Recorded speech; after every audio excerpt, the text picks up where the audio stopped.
Hello everyone, and today I'm going to be starting a new project. Getting into an old project that I started a long time ago, did for a very small amount of time, and then just completely forgot about.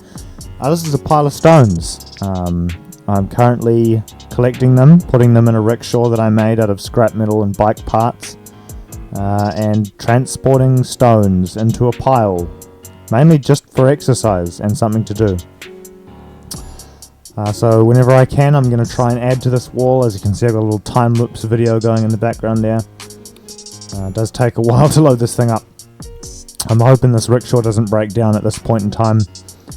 This is future post-editing me saying that this rickshaw will break down multiple times. The wheel will buckle under the weight of the stones. But yeah, this is day one of building a castle on the beach. It's a sand castle, but it's made of rocks, so I guess you could call that just a regular castle. I'm not sure.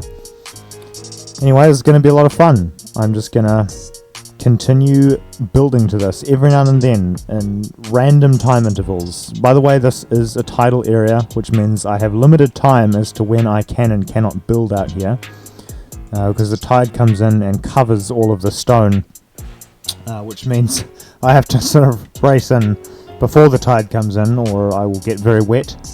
That doesn't seem to bother past me though, so I'm just going to keep going even though the tide's already going to end up coming in. Sun's going down. You can see the shadow of the camera stand down in the corner there. Probably didn't notice it unless I told it to you.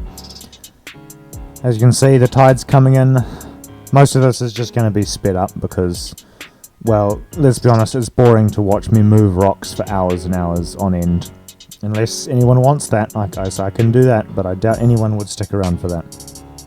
You can sort of get a perspective as to how fast time's moving in the background by how fast the waves are rolling in from the ocean. I'm just going to keep going though.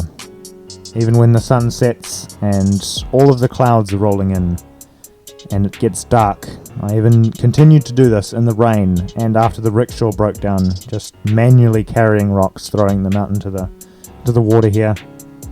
This water's not going to particularly bother me. I'm just going to continue to build as if it wasn't there and I had depth strider 3 boots. Going to keep loading this up as the tide comes in. Eventually at high tide, the whole entire stone pile that I've made does just disappear clean under the water. And you wouldn't even know it was there if it weren't for the waves. This is future me also saying that past me is going to build a big old wall to the side there and to the other side, which is going to be very telling because the waves are going to change. It does take a while to unload the rocks. I could just dump them all in one go, but it's more satisfying to just manually place them one by one. As you can see, here's a little first-person perspective of me out in the ocean. This is not a waterproof camera, by the way. I am holding a very expensive camera in a very dangerous situation. If I were to drop this, it would probably short-circuit the battery and fry the terminals through electrolysis. Luckily that didn't happen, so we managed to move on. Here's some photos of what it looked like after day one. This is the first day, getting back into it, minus the pile of stones that was already there in the beginning. Please don't go playing GeoGuessr trying to find me. You can if you want, but I'll probably just vanish to another house.